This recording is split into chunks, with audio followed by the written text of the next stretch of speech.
Happy Wednesday, everybody. I'm Eureka John, and you're at Eureka Street Crypto Hub. I'm broadcasting live on Wednesday, and it is December. Wait, it's supposed to be December 8th today. Yeah, man. My computer says that it's 5:57 in the morning on December 7th. All right, man. I need to fix that. It is Wednesday, December 8th at 5:11 in the morning. Shoot, dude. I'm up earlier than I thought I was. Well, all right then. The day's getting shorter and shorter, it seems to me. Hey, man, so I'm up extra early. Wait, I don't even have to commute in today, so I get to work from home. But hey, there's a lot of stuff in store today. I Wednesday, I do work from home, but I also have a lot of meetings and stuff with like the DAO and yeah, I take my daughter to school and I'm also doing an interview later today at 4 o'clock Central Time with Humpty Calderon and Philip Silva from Bright ID. And Humpty Calderon, he's with Ontology, and he's also a fellow Bankless DAO member, and he runs the Crypto Sapiens podcast. He's the host of that as well. So that should be a fun recording stream. But anyway, so this is my little morning show, and I do this every single day. This is my video blog, aka Morning Brain Dump. And you never know what you're going to get here. It could be complete crap, and it could be great. So, yeah, and I don't really have a whole lot prepared today. This is a daily show. So, sometimes I totally slack, and other times I totally prepare, and it is what it is. This is me just talking about the latest news that I've learned in crypto, and sometimes I'll shield my own bags and stuff like that. It is what it is. This is not financial advice, and I'm not really trying to teach you anything. So this is not teaching material or technical analysis, and I don't do all those little chart readouts and all that type of stuff. You know, cups and handles and Wyckoff effects and golden crosses and swan, death swan, and weird umbrella shapes and all types of stuff. That's not me. Been doing this over a year now. So, like I said, 348 episodes in. So, it's pretty all right, man. It's just super all right, man. Anyway, so let's take a look over here at the old CoinGecko and see what we have going on here. Bitcoin is at $49,496.57. Back down in the fours. And hey, well, Ethereum's in the fours too, but that's $4,275.66. So that's not a bad for.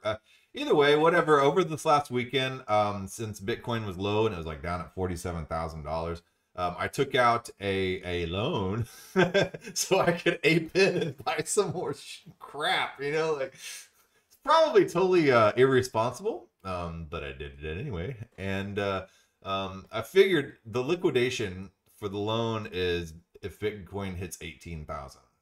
So I don't think Bitcoin's going to hit 18,000. But then, again, this is the crypto market, and you never really know. So, yeah.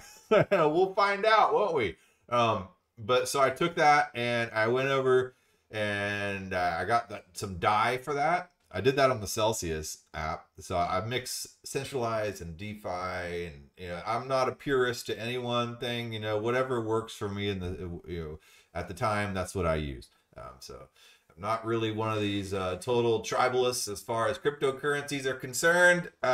Whatever works, I'll use. Like for instance, I was shopping on the Tezos NFT space the other day, and there's some really good art over there. I think I heard Kevin Rose on the Bankless DAO podcast, not Bankless, the Bankless HQ podcast, talking with Ryan and David over there, talking about the Tezos NFT market and the hen market over there. And there's some really good artists over there because a lot of really good artists can't afford to go play on the Ethereum blockchain right now because of all the dang gas fees and all that stuff. So I went and bought a few NFTs over there on the Tezos, the hen marketplace. Let me see if I can pull it up. So here, Tezos hen NFT. There's a few marketplaces over there. I have a Kukai wallet, Kukai, and then it links you to some of those marketplaces. So let me go here, Kukai. Um, let's see here, Tezos Hen NFT. Let's see what comes up in the search here, and we'll see if it leads us somewhere down into a pretty place. And this is kind of a cool little brave. Oh shoot, man! Right when I start to appreciate the wallpaper, it just disappears on me. Yeah. Oh, life. Anyway, while that's loading, so see, notice I use Presearch. I don't use Google. Presearch is a decentralized search engine, and you can run a Presearch node too if you want. So here it is. Hick a Nuke 101, I believe, is this NFT marketplace. So Hen utilizes the Tezos blockchain for minting and trading NFTs. As of May 2021, Hen is the fastest growing marketplace for minting and trading NFTs. And I know I've covered this in some past episodes, but I want to show you again because I'm on the topic. Yeah, I wasn't really planning on this. So here, Hen H. I didn't tell. Look at this website. So whoa, Hick a Nuke. What? How do you say that? Hick a Nuke onboarding links and resources. Hen community tools. Hickathon. Minting NFTs, Hen Wiki, Discord, Hen Reddit, Hen Code of Conduct, Temple Wallet, Kukai Wallet, that's what I use, Tezos Faucet, Tezos Blockchain Explorer, Tezos Stats, Digital Objects. I know Ethereum is doing extremely well, and I love Ethereum and everything like that, but a lot of times, whenever it gets too expensive to play there, you kind of follow where the artists go and where some developers go and stuff like that, and a lot of them are going over here to this type of marketplace, so it's pretty cool to see. So let me go open up my Kukai wallet, and we'll see. I wonder what Kukai means, where that comes from. Is it from another language, or is it just some random word that somebody made up? Yeah, I don't know. Oh man, everything's kind of slugging right now. Okay, Kukai wallet. A secure home for your digital assets. Sure, I'll accept these cookies. Oh yeah, I did sign in with my Google because I was low on time. I don't normally sign in with Google. I would sit there and like do all the ledger and stuff like that. But I figured it's like a $2 NFT, so someone's gonna steal it from me. Okay. So, all right. So, well, shoot, I'm having some difficulties with my internet connection. That's kind of, I guess it's maybe because I'm streaming. Anyway, so. Whatever, I'll deal with that later. Let's go back over here to the old CoinGecko. And let's see where we are on Binance Smart Coin, 574.04. Tether is a stable coin, it's $1. Solana, 184.82. Cardano, $1.35. USDC, another stable coin at 98 cents. Wow, 2 cents under. Yeah. And XRP, 81 cents. Polkadot, 28.36. Terra at 65.36. The Doge, down to number 11. Getting kicked out of the house. Go to the doghouse, Doge. And then Avalanche is right there sandwiched in between the Sheebs and the Doge. I like Avalanche, it went up to about $120 per token for a little bit there. And of course, I had to buy some Avalanche right when it was $120. And then now it's back down to 87.82. Yesterday it was at 77 something. And of course I did. Now I don't really have any money to buy any Avalanche now. But yesterday last Sunday, I ended up buying other stuff besides Avalanche. And Polygon's done very well, up 31.5% in the past 7 days. So right here, well, you can't see that little graph part, but there's like a little blip, uptick right there. And I think that happened yesterday. And let's see. Anything else I really want to talk about right now? No, I think I'm good. I'm good. Anything else that's like really shot up in the past 7? BitTorrent. Wow. I caught BitTorrent back when it dramatically spiked, and I made like $5,000 off of that one spike last, I guess it was last spring or something. And it's like the only time I've ever used Tron, the Tron blockchain, and I set up a wallet in the Tron area sector or space, I don't know, and bought some BitTorrent because right when it first came out, it kind of reminded me of the old college days where you would BitTorrent some stuff down. LimeWire, I don't know if you guys ever used LimeWire. Kazaa, you know, and then BitTorrent came shortly after all that. But yeah, I think a lot of people bought BitTorrent during that, right before that spike, out of nostalgia, and I think that's what caused that spike. And then people realized, well, this is really not worth anything, and I just made a bunch of money, so I'm going to sell it. That's kind of what happened to that token, in my opinion. I mean, I don't know, yeah. So let's go back over here. Let's go to gm.xyz. Okay. I've been frequenting this new decentralized social media platform. And I've been testing out Ethereum.world lately too. And they are trying to develop out a Web3 social media space, and you connect your wallet, right? And from there, you should be able theoretically to take your network with you, or take your assets with you that you've accumulated in one place, and be able to go to another social media network. I don't really see how you can do that here, but I didn't really have to give up any type of personal information in order to be able to create a profile on here. All I did was just connect my MetaMask wallet.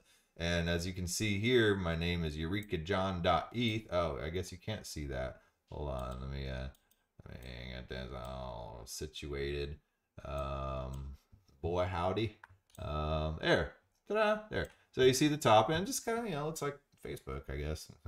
But for better or worse. No, but it's actually a pretty cool app, and you know, I've started following. I follow 12 people on here. Or I have 12 followers. I follow 15 people on here.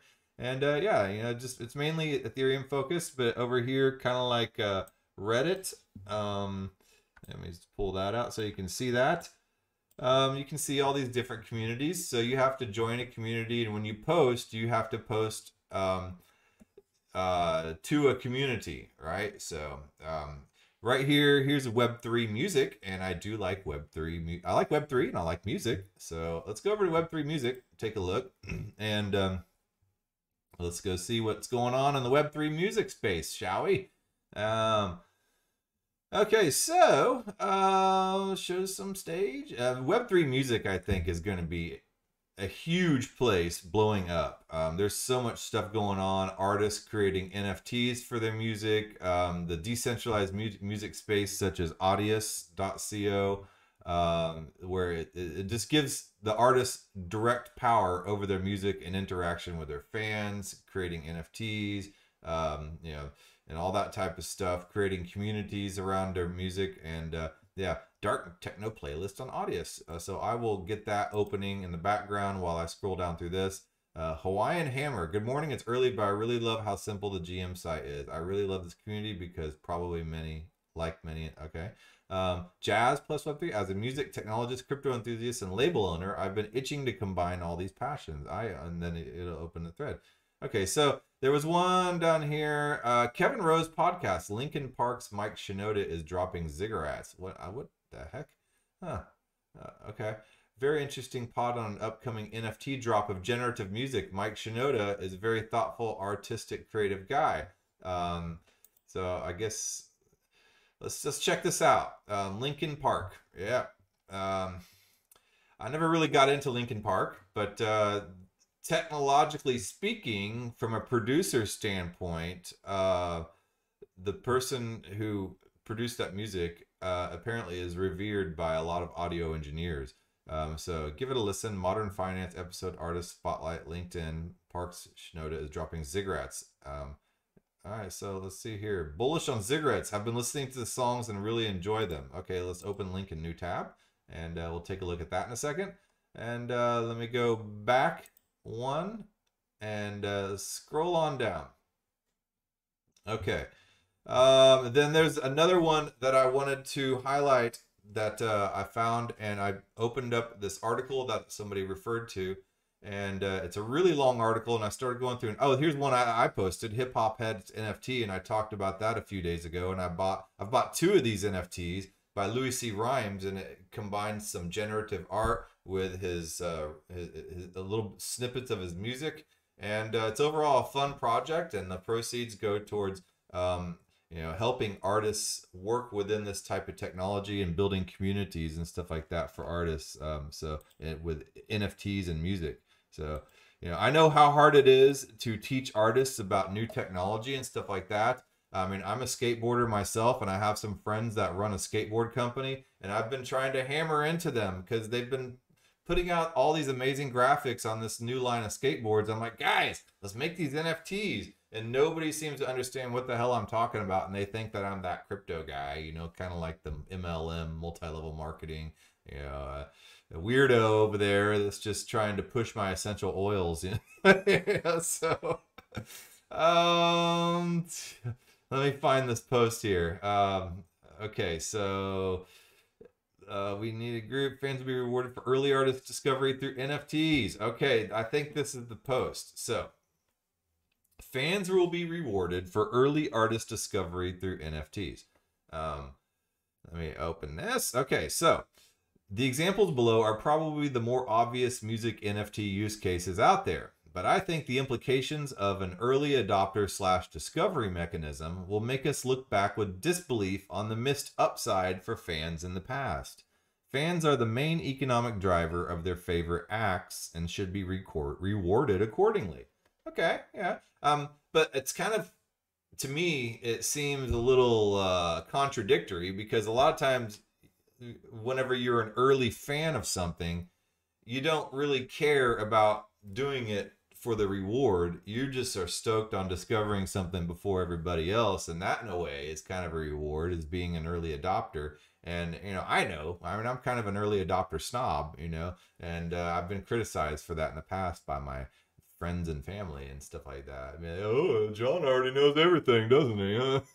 Like, so sorry, it's just kind of an obnoxious part of my personality. But fans are the main economic driver of their favorite acts and should be rewarded accordingly. So you shouldn't do something specifically for the reward, but as long as you are discovering something, might as well get a reward for it, right? So Katie Huan of A16Z, that's a big venture capitalist company focused on crypto projects. So Katie Huan of A16Z on how NFTs are going to dramatically change the business model for the internet for consumers and content creators. People are focused today on digital art, and this is a quote for her. But I think next year at this time, we'll be talking about music and what barriers can come down in the music world. Billie Eilish was kind of discovered on the internet by a group of fans. Yet, did those early adopters, her really true fans who made her famous, did they share in her stardom? Not a bit. In fact, not only did they not share in her stardom, their experience was worse as she blew up. Ticket prices went up, the lines got longer at stadiums, and concert venues are sold out for her. I mean, that is the age-old story. When you first discover something new and cool, then suddenly the mainstream jumps on board, and you're just like, man, I remember seeing that band when they were playing at this crappy little dive bar over on Guadalupe, and up a hole in the wall. I remember when they played there. Yeah, I saw it. And that's kind of a claim. I mean, I saw Marilyn Manson play at some crappy little bar up in East Austin back in 1994, right? Does that make me cool? I mean, I think so, but you may not think so. But I don't think that I'm like entitled to some kind of reward for that. But it'd be cool, if somehow there was I guess somebody could have accounted for every single person who attended that show at I can't remember the name of that place. I think it's called the Warehouse or something. And everybody that went in that show, they maybe not got their identity, but off of their phone got their Ethereum wallet address, say for instance. And then later on, what was it? 1994. So let's see, 2004. Shoot, dude, that's 18 years later. No, it's more than that. 2004. Holy crap. That's 28 years later. So 28 years later, they could drop an NFT for all the people that were at the show, like a POAP, and that POAP could be worth something. And I'd be like, hell yeah, thanks Marilyn Manson for spitting on the guy next to me in the crowd and giving me this POAP that's worth something. So Yeah, so now imagine if the people who discovered Billie Eilish, I don't even really know much about Billie Eilish, honestly, because I'm too old. But now imagine if the people who discovered her and made her what she was in her early days, what if through an NFT or a smart contract they could have held something that related to Billie Eilish's success? It could be that she records the song to Spotify, but then creates a companion smart contract NFT that entitles fans to special access to shows forever, or to tour with her, or perhaps entitles them to future portions of her royalty streams. Now, all of a sudden, these fans share in the economic upside instead of just record labels, lawyers, and middlemen. And I think that's pretty cool. You know, like I was saying about the Marilyn Manson example, what if 28 years later I was dropped an NFT that's worth something for going to that show because I happened to just jump in on Marilyn Manson in Austin, Texas, at a really early stage when he was playing at some danky beer smelling hole in the wall clubs, you know? So, yeah. So, and then, okay, that was point one. So fans are the main economic driver of their favorite acts and should be rewarded accordingly. Okay, yeah. So point number two about that. During 3Lau's panel at NFT NYC, and I don't even know who 3Lau is, honestly. All the kids are listening to 3Lau lately. So during 3Lau's panel at NFT NYC, while discussing why he set out to build Royal, he stated that he wishes he could have invested in the Chainsmokers, 28 million monthly users on Spotify now, and Millennium, 11 million monthly listeners on Spotify, when they opened for him at shows, which is why he wishes he had something to support their early careers on. When you think about the financial upside, 3Lau and his fans who presumably saw both acts early on could have had NFTs. It's pretty crazy to think about. So yeah, when you think about like, you know, being an early adopter, getting an NFT as being an early adopter, and you don't, as a fan, expect some kind of reward or payout because you're a fan for a reason. You're a fan because you like the stuff. You're not a fan because you want to make wise decisions and investments. You know, you're a fan because you think it's freaking cool, man. You know, and so, and then if you happen to get rewarded for it, you know, right on. You know, so.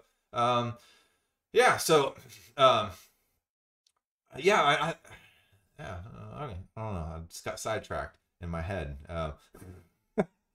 So let's check out. I'm curious. I want to check out Royal.io. I've never really looked at it. I've seen 3Lau on Audius, and let's go over here to Audius, and this is this dark techno playlist that somebody posted. So you can make your own playlist, and look, as you can see right up here at the top. Hold on, let me open this up so you can kind of see what I'm talking about. Over here to the left on the window, you see the little menu, and you can see where I've signed in a Web3 way. Of course, on Audius, I had to create an account too, but I did connect my MetaMask wallet. So I've got a little account, Eureka John 1, and here's a dark techno playlist that somebody created, so I can, you know, like this playlist. So I will go ahead and I'll just favorite that, you know, even though I haven't listened to it, and I'll listen to it later. And there is a lot of, you know, techno and IDM and stuff like that on Audius. So yeah, it may or may not be your thing. So it's up to you. But there's a lot of other stuff on there too. I've posted my band's old music on there, Lasers with a Z, and it's terrible music. But apparently I've gotten, you know, a pretty decent amount of followers on there. And this is like my old band from like 2004 and 2005 and 2000. No, I'd say it's maybe about like 2007 to 2011. So yeah. And so, yeah, it's pretty easy stuff. I don't know if I've earned any tokens or anything from it. But yeah, you know, gotten 23 followers, you know, and people have added to their playlists and all that stuff. And yeah, I just kind of use it as an old dump for my old stuff. But anyway, back to the point. Let's look at 3Lau's page on here, and let's take a look. 3LAU. All right, so let's check this out. So yeah, there's no labels or anything like this on here. You can create your own playlists. It kind of works a lot like Spotify, but using Web3. And I think there's some mechanism in order to be able to tip and give and all that stuff, the audio token and stuff like that. And I'm not really sure how all that works either. So don't hold me to it. Don't ever hold me to anything I ever say on this show, honestly. I'm just kind of just reaching. And it's taken a while to search, so we'll see about that. Anyway, while that's doing that, let's go take a look at this Royal website. Yeah, so royal.io. Invest in artists, share the success. We're building a platform where you can buy ownership in songs directly from your favorite artists and earn royalties with them.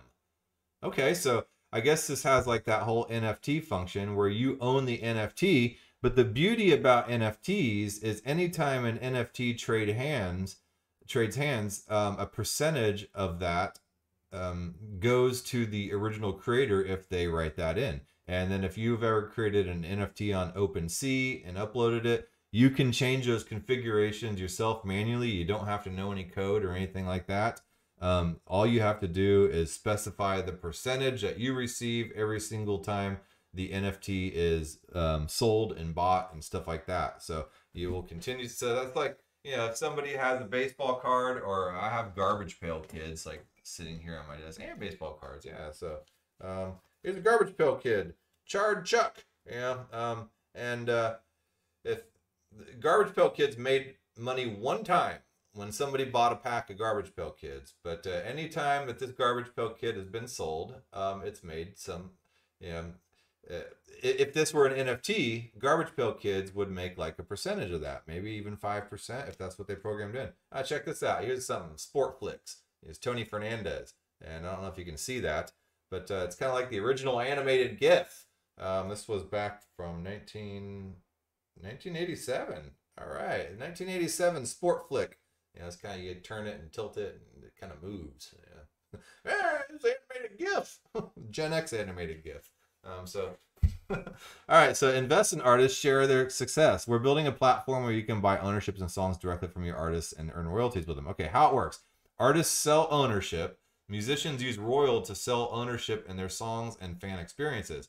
Collectors buy ownership. Collectors can purchase ownership in songs directly from their favorite artists. And then they all rise together. Yep, rising tide raises all ships. Collectors receive royalties for the songs they buy. When artists grow, everyone wins. So cool, man. Here's 3Lao. Okay. Winners from our earliest access contest get royalties in 3Lao's new track, Worst Case. Stay tuned for our first live drop coming soon. So yes, artists can be amazing business people as well. I mean, look at Dee Snider from Twisted Sister for an 80s example. I mean, that dude had the crazy hair and he looked like an animal and everything like that. But the guy was an amazing businessman. And he went to court against was it Tipper Gore and all that stuff, and the whole religious right and all that to fight against censorship. So are you an artist? We are interested. Are you interested in partnering with us on this project? We'd love to hear from you. Please get in touch with us to get started. So right now it looks like you have to submit artists, so it is centralized in that way. Not everything can be decentralized right now. People ask, DAOs are coming in and being like the whole new thing, and decentralization and community run everything. However, in order to get something started, there has to be a certain amount of centralization and stuff like that to get things going. And so that's cool. All right, so let's see here. Let's go to this article. Modern Finance Artist Spotlight. Linkin Park's Mike Shinoda is dropping Ziggurats. Okay, so about the episode. Mike Shinoda of Linkin Park and Fort Minor fame joins Kevin to discuss why he was initially reluctant to embrace the NFT scene. In spite of setting Kevin on the path to his own obsession, drumming up the acceptance of NFTs in the mainstream industry skeuomorphism, I don't know, current collaborations, the state of unreleased Linkin Park music, and where people can go to await Mike's upcoming Ziggurats drop. So Mike Shinoda is an American singer, songwriter, rapper, artist, record producer, and co-founder of Machine Shop Records. He co-founded Linkin Park in 1996 and is the band's lead vocalist as well as rhythm guitarist Keyboardist, primary songwriter, and producer Mike later created a hip-hop driven side project, Fort Minor 2004. Okay, so let's check out these Ziggurats and see what's going on. So I don't know. How do you feel about, and Kevin Rose talked about this on the Bankless HQ podcast, about celebrities, and I don't know if Mike Shinoda would really qualify as a celebrity, but doing these NFT drops, and he was saying he would not invest in like celebrity NFT drops. And I specifically think about like Katy Perry on the Theta blockchain dropping her NFT, and a lot of these celebrities, like big celebrities, dropping these NFTs. And I just think that's kind of like lemming material, honestly. And it's kind of like buying, a car. It'd depreciate really quickly, but that's just like my opinion, man. So let's see here. Ziggurats, Generative Mixtape plus art by Mike Shinoda. We are sold out. Thank you. Okay. Well, I guess I'm late on that. Ziggurats is the first generative NFT mixtape. It's a collection of 5,000 unique audio plus visual NFTs on the Tezos chain. See? I'm coming back to Tezos. This is where it gets too expensive one place and where everything starts becoming like some kind of VIP club. All the cool kids will go to the crappy dive bars, right? And that's where you find the best stuff. Yeah, you don't find the best music at the stadium shows. That's all I'm saying. You got to go to the crappy dive bars. Ziggurats is the first generative NFT mixtape. It's a collection of 5,000 unique audio plus visual NFTs on the Tezos chain, generated from new art and music by Mike Shinoda. Visually and musically, no two items are the same, but some are more rare. The initial price of each NFT will be 15 Tezos. That's like nothing. In ancient Mesopotamia, ziggurat was a tall, layered structure. It was believed that the gods lived in the temple at the top. Great care, effort, and creativity went into the creation of its complex structure. Likewise, this project is built upon layers of effort and devotion, some elements many years in the making. This looks honestly pretty freaking rad, in my personal humble opinion. No roadmap. It has become common for... I love this. Yeah, this is so anti like the traditional what should be. Where's your roadmap? What is your budget? I don't know. We're gonna do an AMA, and we're gonna, So it has become common for artists and developers to introduce their NFT with a roadmap. In it, they promise events, prizes, merchandise, and future utility. So roadmaps promise the world, that's for sure. But the future is elusive. Things move quickly in directions unforeseen. Absolutely correct. Ziggurats is not about putting future destinations on the map. It's about exploring the unknown and planting flags along the way. Flexibility will allow us to move with the ebb and flow of time, opportunity, and innovation. And yes, giveaways and surprises are already in the works. Stay tuned for details. Your attention will be rewarded. So that's pretty rad, man. I'm not a fan of Linkin Park, to be honest, but I'm a fan of this project, and I'm becoming a fan of Tezos and their NFT stuff. Right on, man.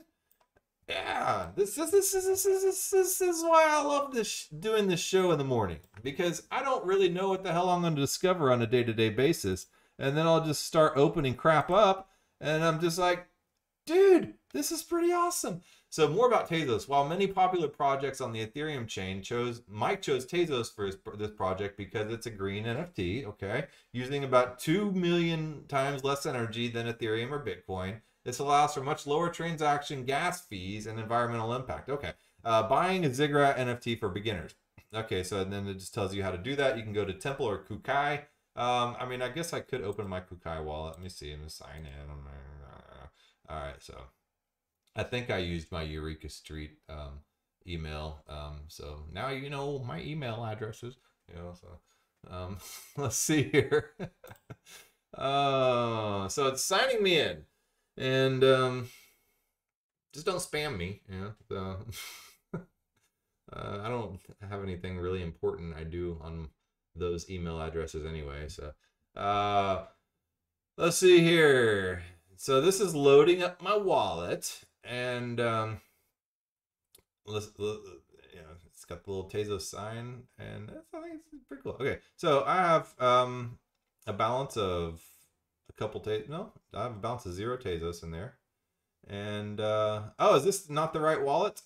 Let me check out my. I can't remember what wallet I signed in to create my Kukai wallet. So that's obviously not the right wallet. So, well, all right, man. I'll come back. I'll find the right wallet. It's somewhere, and I'll just, yeah. It is what it is. And that being said, anyway, I'm out of time. I'm 5 minutes over. So I will talk to you guys tomorrow, and maybe I'll pull up the right wallet and I'll log into the correct Tezos account and all that stuff. Or I could just download and get some private keys and set up a whole new wallet and do it the right way. All right. Well, that being said, I will talk to you guys tomorrow, and who knows what the hell I'll be talking about then. All right. Later. Are we just waiting to